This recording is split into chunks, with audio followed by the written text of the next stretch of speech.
काहू न पावा मिटे दोष दुखदारी जो दावा। हे नाथ, आज मैंने क्या प्राप्त नहीं किया, मैंने सर्वस्व प्राप्त कर लिया है। अब मुझे और किसी चीज की, किसी बात की इच्छा नहीं है। ऐसा भगवान को बार बार धन्यवाद देता है।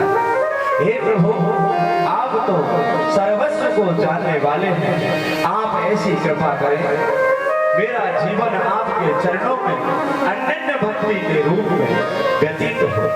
भगवान ने अनन्य भक्ति का श्री सुदामा जी को आशीर्वाद दिया और अंत में सुदामा सुख भोग कर अपने लोक को गया। राजा परीक्षित कहते हैं, हे सुखदेव जी महाराज, भगवान कृष्ण बड़े दयालु हैं, सब पर दया करते हैं और उन्होंने कौन कौन से कार्य किए।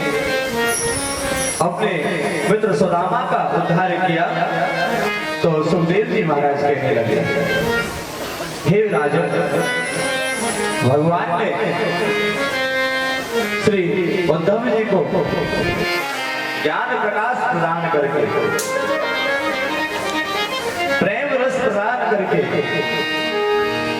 ज्ञान भक्ति कर्म योग का समन्वय करके उनको इस प्रकार का ज्ञान प्रदान किया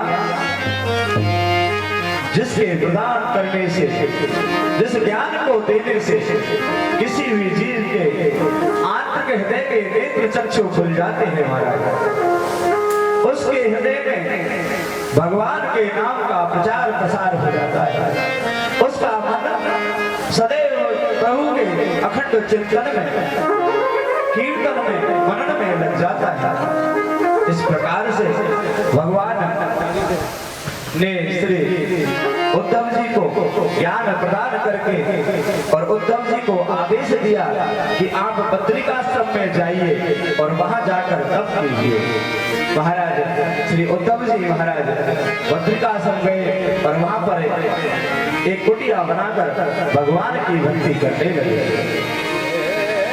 और महाराज अपने कर्मों से जिस प्रकार अनेक भगवान के भक्तों ने अपना उद्धार करवाया, उसी प्रकार इस कलियुग में जो भी जीव इस श्रीमद् भागवत कथा के माध्यम से भगवान का जिस रूप में स्मरण करे, चिंतन करे, मनन करे, कीर्तन करे, सत्संग करे, श्रवण करे, उसी रूप में मेरे परमात्मा फल प्रदान करते हैं। क्योंकि इस कलियुग के दोषों को दूर करने का सबसे सरल और सर्वोत्तम उपाय श्रीमद् भागवत कथा का अमृत रस पान है।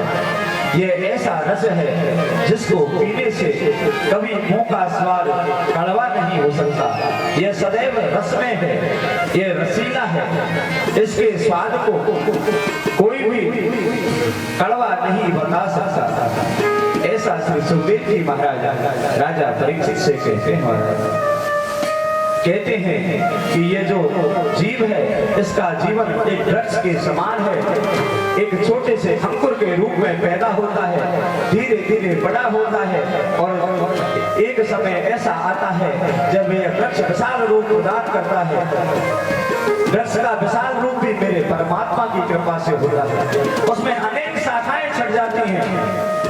उसी प्रकार इस जीव में, इस संसार में अनेक जीव जन्म लेते हैं। वो जीव कुछ ज्ञानी कुछ अज्ञानी होते हैं, जो प्रभु के चिंतन में निरंतर लगे रहते हैं, धर्म परायण होते हैं, अपने कर्म बंधन से भगवान के मार्ग पर चलते हैं और जीवों को भगवान उस फल वृक्ष रूपी वृक्ष की समान उद्धार करते हैं।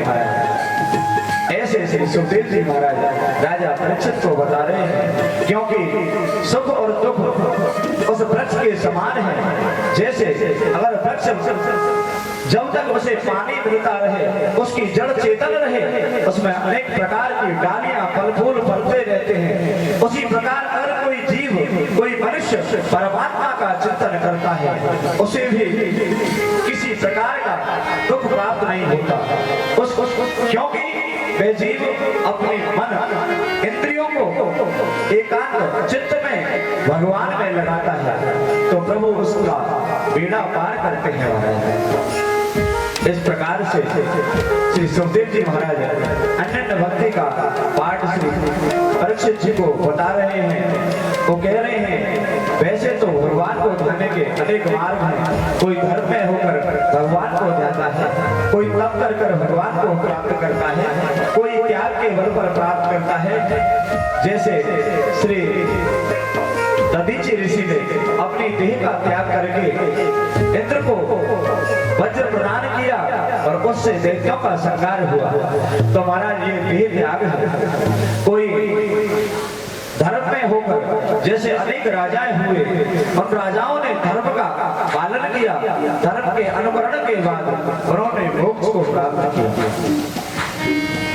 क्योंकि कैसा भी बड़ा व्यक्ति हो, कोई भी जीव हो, हर कोई सुख की कामना करता है, दुख की कामना कोई नहीं चाहता है।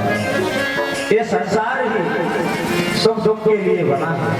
जहाँ सुख है वहाँ दुख है, जहाँ दिन है वहाँ रात है, जहाँ जल है वहाँ आकाश भी है, जहाँ वृक्ष है वहाँ चेतन है, जहाँ जीव है वहाँ उसको अनेक प्रकार के साधन उपलब्ध होते हैं और उन साधनों को सुलभ करवाने वाला सिर्फ परमात्मा है। क्योंकि हम तो उस कठपुतली के समान हैं जो चारों तरफ एक नर्तकी के समान उसके सामने नृत्य करते रहते हैं।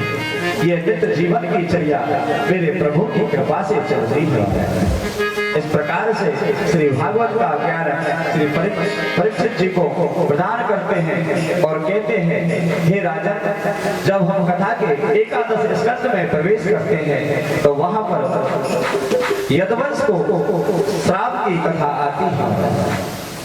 इसमें श्री सुखदेव जी कहते हैं आज भगवान श्री कृष्ण द्वारका नगरी में सुंदर दरबार सजा कर बैठे हैं। वहां पर उनके पुत्र पौत्र आदि सभा में उपस्थित हैं और सभी को भगवान श्री कृष्ण धर्मोपदेश देते हैं।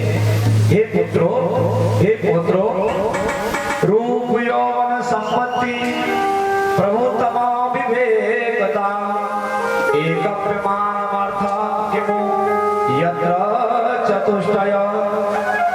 ज्यादा सुंदर होना, अत्यधिक संपत्ति का होना और अनेक चीज जैसे सत्ता मिल जाना, इन सभी का जब मद हो जाता है ना महाराज, घमंड हो जाता है तो ये खतरनाक साबित हो जाते हैं। एक अंग्रेज विद्वान ने भी एक कविता कही है, उसके दो शब्द आपके सामने विचार रखता हूँ। All the paths of glory lead but to the grave.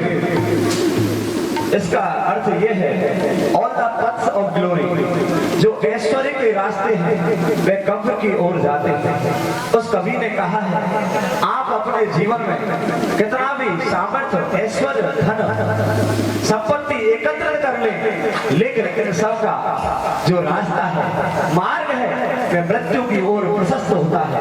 क्योंकि ये जो शरीर है ये नाशवान है, ये नश्वर है, ये पंच तत्वों से बना है। जिस दिन इस शरीर से वो पंच तत्व काम करना बंद कर देते हैं, ये शरीर आत्मा को अलग कर देता है और दुर्बल अवस्था में गिर पड़ता है।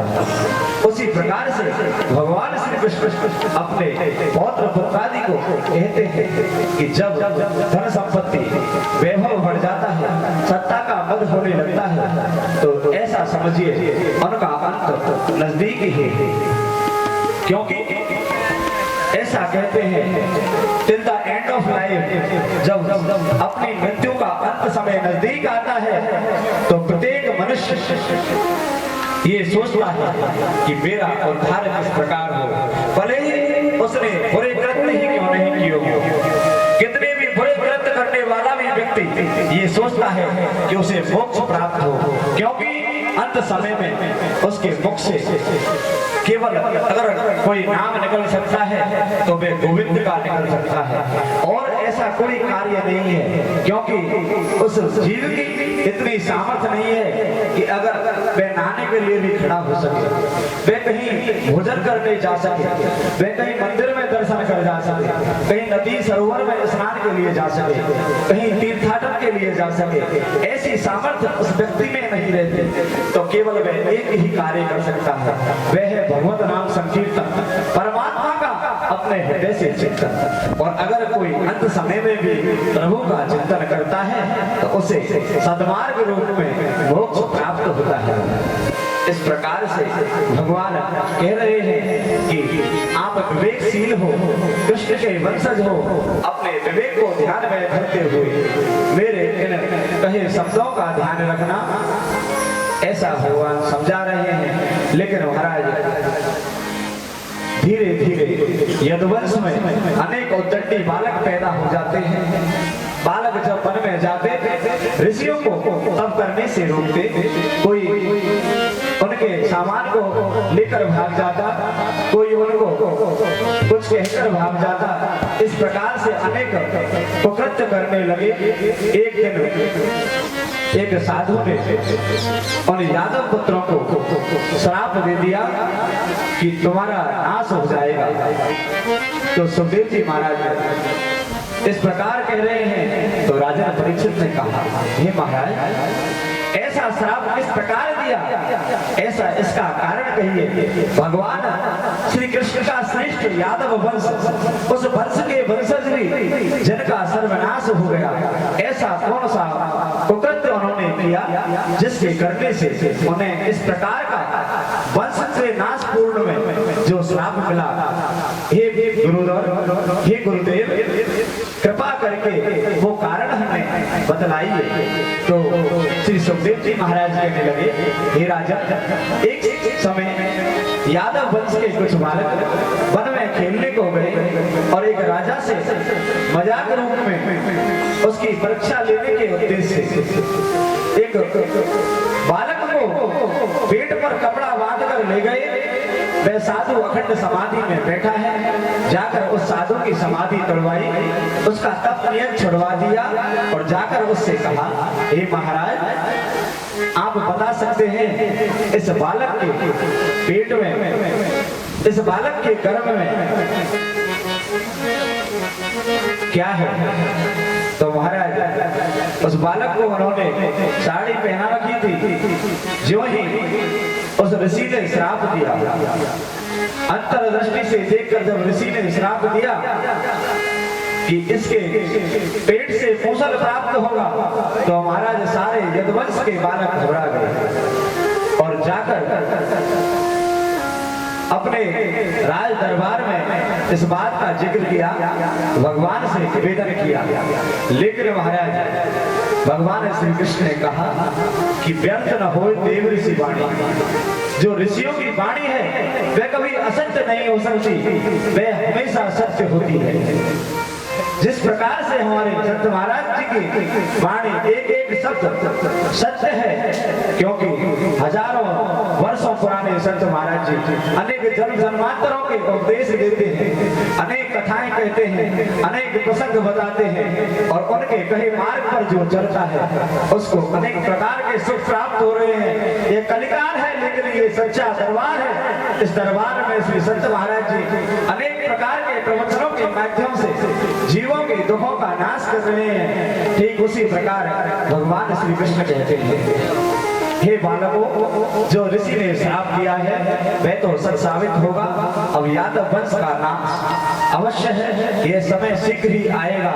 इस प्रकार से 9वें महीने में उस यादव बालक के गर्भ से एक मूसल प्राप्त हुआ, जिस मूसल को उन्होंने समुद्र में जाकर फेंक दिया हुआ है। जैसे ही मूसल को समुद्र में फेंका, समुद्र की लहरों से वह मूसल तट पर आया और हवा के वेग से जंगल में आ पहुंचा और एक घास के रूप में परिवर्तित हो गया, जिन्हें हम आजकल सरकंडे कहते हैं। सरकंडे रूप में वह घास रूप में परिवर्तित हो गया। और महाराज एक दिन यादव बालक जब वहां शिकार खेलने गए तो उस जंगल में उस सरकंडों में कलिकाल के प्रभाव से आग लग गई और सारे यादव कुलवंश के बालक जलकर भस्म हो गए और यादव कुल का प्राणांत हो गया। बोले